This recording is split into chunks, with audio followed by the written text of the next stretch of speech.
活佛師尊的修道辦道精神，道是給人解脫。Tao is to liberate people。活佛師尊，天然古佛，乃火精子所轉化，18羅漢之子依羅漢韓龍禪師，於宋朝末年住世，化身理修緣，出家修行，長年濟困扶危，成道佛號濟公活佛。後於清光緒15年1889年再度倒裝降世，俗姓張，公長，祖名灰生，字光碧，祖籍魯西，山東濟寧城南鄉雙流店人，父韋玉璽，母喬氏，家道小康。活佛師尊降生時，北京突然天壇失火，黃河以北半天空紅光四射，向來渾濁之黃河，當日突然清可見底。千百年來，黃河每次澄清，便有聖人降誕。民國19年，宇師母在山東省統領天命，為第18代祖師，亦為白楊二祖。因為辦道操勞過度，民國36年中秋，即1947年農曆8月15日中秋節，在叮囑該是月光普照大地的時候了。之後在杭州安詳離世，享年59歲，墳墓築在杭州西湖畔。祖師事疾嚴重，第17代祖師路中一，門下弟子有13位領長，師母是唯一一位坤道領長，即女性領導。當中有8大弟子是最傑出的8大領袖。民國9年，師尊32歲，升為傳道師，當時稱為代表師。路祖對傳祖位一直很憂慮，因為在8位大領袖中，路祖最看重師尊，而師尊是最年輕資淺的一位。各大領袖均是功高德重，若由最年輕的師尊接掌天命，恐怕就會如六祖慧能，初得祖位時難以服眾。後來路祖示現重病來，考驗弟子們是喉嚨阻塞、咽食困難之病。有一天，他對眾弟子說：修道有什麼好處？我得這樣的病，還修什麼道？路祖命令弟子們買肉開齋，弟子們起先不敢，後來祖師說：你們不尊師。弟子們無可奈何下，只有買來煮熟。祖師又命大家吃，如有罪過，我一人承擔。弟子們有的就真的吃了，有的不敢吃。而師尊知道是祖師在考驗，大家就暗中躲避過去了。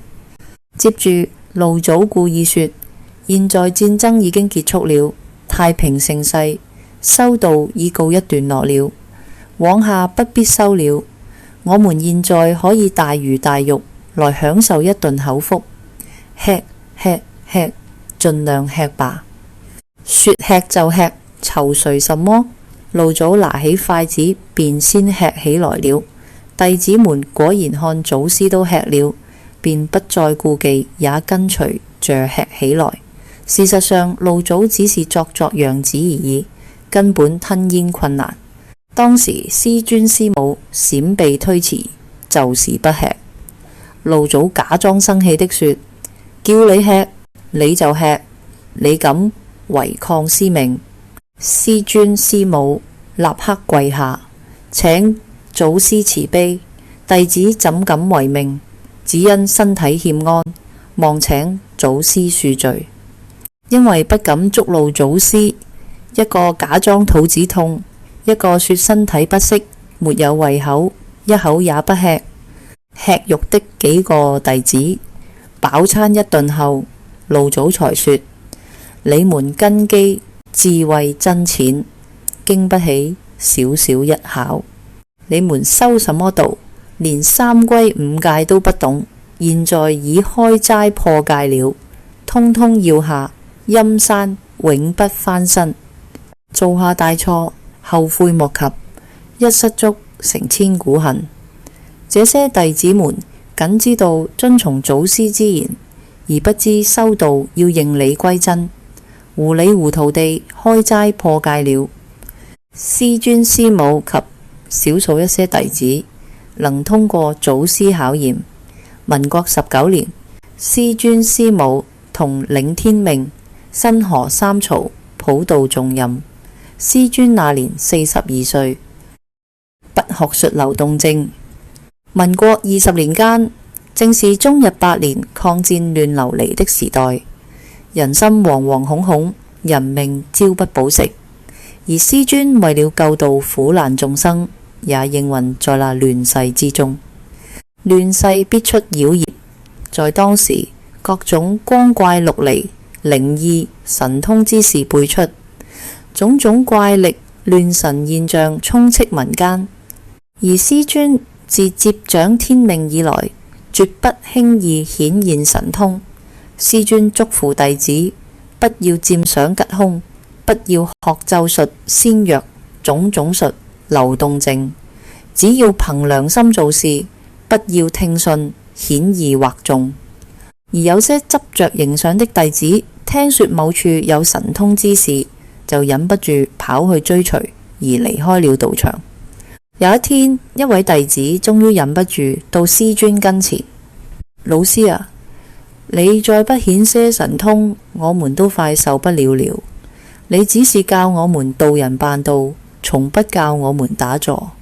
我們這樣那像修行者，這2天又有一位同修改宗歸投到那個有神通的道士門下。師尊的莊嚴篤定地說：三曹大事，我也是第一次辦理。如果他覺得哪裏好，就隨他去吧。如果有弟子不懂道的殊勝珍貴，執迷着想，追逐神通，誤己誤人，欺師滅祖，另投師門，被勾出天盤，得了尊貴的大道，不知好好修行，實在真可惜。定基術。20世紀初的濟南，很多神壇寺廟都有扶鸞批訓，天道應時而降。為了啟發眾生，仙佛也有智著，機生飛鸞顯化。老祖師時代就有機生、楊春寧、杜玉坤。我們師尊也是三才。師尊是布置的人才。師尊後來訓練的三才以靈機而聞名，引人側目，也引人嫉妒。無意間引來一位法師公然向師尊挑戰。這位法師有神奇的法術，稱為定機術。施展這種法術，可以把正起機的機生定住，動彈不得，當場像被點了穴一樣不能動。法師施展定機術，很得意的，連拆了許多住持的台。他聽聞師尊以靈機而名震山東，便公然點名，下一個要去破彰天然的機生。道場的門是為眾生而開，明知是來搗亂的，也不能拒絕。但真道有天命，仙佛護法，這是術士始料未及，無法洞察的。當開壇之時，仙佛開始借木筆批訓。這位教主使出渾身本領，施展起他的定機術。當他喊定畫的時候，卻震驚的發現三才卻沒有定住，繼續從容不迫的批訓。術士還來不及一探究竟時，護法的仙佛已經制裁他了。眾人只見他全身顫抖，跪了下來，雙手不由自主的自打耳光。原來臨壇的是法律主，沙盤上一字一句痛斥這個術士，說他以蛇術亂世，罪行滔天。大家不禁肅然沉思。蛇術終究難抵天命，真道是經得起千錘百煉，也是天命名師的尊貴。這個術士非但無法損害師尊一絲一毫的威信，反而讓道親們見識到道畫那種神奇不可思議的力量。這則故事因此流傳了下來。無法可得。《金剛經》第22分，佛言：我於阿耨多羅三藐三菩提，乃至無有小法可得，是名阿耨多羅三藐三菩提。有一位天賦異稟的奇人特異功能，他有透視眼，可看到地面下3尺的東西，隔牆外發生的事，他也看得到。隨口袋中裝着什麼東西，多少錢，他都一清二楚，在當時全為奇談。當他偶然見到師尊時，卻看不清師尊的底。師尊德高望重，蘊藏深不可測的內涵，因此他相信師尊傳的共道一定是千載難逢的正道。他想要求道，但師尊告訴他：你要想清楚這一點開竅，你的奇能異稟就全沒了。回去考慮清楚再來。這位奇人卻篤定的說：我的稟賦是與生俱來的，又不是去修煉來的，不可能求道就會消失。在他內心深處甚至揣測，也許求了道以後，筆者眼睛通了，也許六根全通了，一定神力無邊。傳道儀式開始了，燦爛的佛光遠如浴火的蕩滌。經過明師一指後，這位奇人就喪失透視眼了，再實重重的受了驚嚇。一開始他很失望，但在師尊循循教誨中，逐漸獲得體悟，終於明白神通只能迷惑眾生的眼睛，而無法度化眾生脫離輪迴。雖然他不再是一個才華突兀於外的奇人，卻成為一位謙聰溫厚、腳踏實地的修道人。如《金剛經》所言，無法可得，是名阿耨多羅三藐三菩提。求道並不是求千門萬法，相反的，讓我們放下一切執着，有貪婪的放下貪婪，有妄想的放下妄想，有神通的放下神通，有執着放下執着。佛陀證得無上正等正覺，是我們每個人本自俱有的佛性，而不是向外求來修來的。大道勸導非但不是教我們神通，更破除我們一切我執法執。如《心經》最終目標以無所得故，菩提薩埵，要放下一切，要無所得，才能成為菩薩。這個故事對我們有莫大的警示作用。許多人想從三寶修持中練出境界或神通，這是不正確的。即使有了感應神通，也不可以顯露宣說。祖師告誡過弟子：有神通不可顯，顯即入魔道。喜歡顯神通就入魔了。修道要守住中道，要欲蘊諸藏才是。五通仙人在中國大陸隱藏着許多修仙煉丹的修行者，他們修行目的原是要了脫生死，但由於沒有遇着名師，所以往往修成種種神通。在一個深山幽谷中，有一個五通仙人，他苦練了不知多少歲月，終於練成五通。他能知過去未來，上察天府，下聽幽冥，成為名副其實的五通仙人。所謂五通，即是五種神通：天眼通、天耳通、他心通、宿命通、神足通。有這五種神通者，可以變化自在，過去未來無所不知。但五通並非依佛法修行才會發起。魔王阿修羅也有五通，許多外道邪師也有，所以五通並不能代表修行好。如果心術不正，反而成為為虎作倀的工具。雖然有五通，這位大師心中始終無法安穩自在，因為五通有漏，不能了脫生死。一旦肉身敗壞，五通也隨之煙消霧散。到時無常大鬼所想啲念，他就和一般凡俗中人一樣，莫可奈何。於是他遍訪名師，想求漏盡通。終於師尊出世，大道普傳。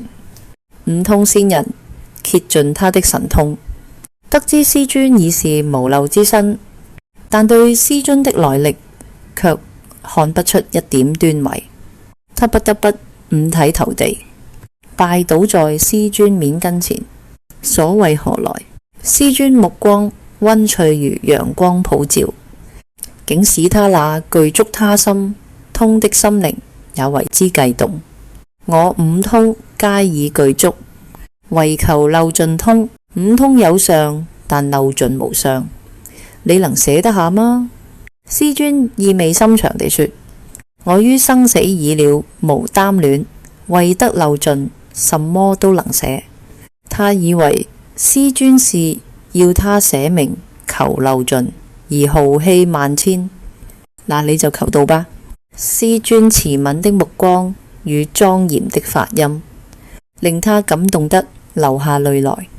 傳道儀式中，他更堅信自己這下子可以六通具足了，因為他以天眼通窺見了香煙繚繞中，長雲撥開，天際飛來，排班鎮壇的羅漢菩薩。他以天耳通聽見了十方諸佛，同時出廣長舌相，讚嘆此大事因緣。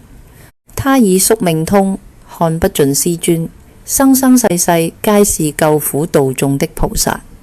目眩神迷中，逐漸進入忘我。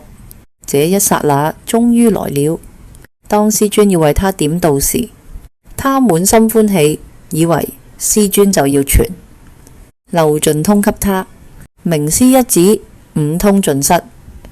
五通仙人在剎那間變成身無神通的凡夫。他怒目頓足，咬牙切齒，還我五通，還我五通。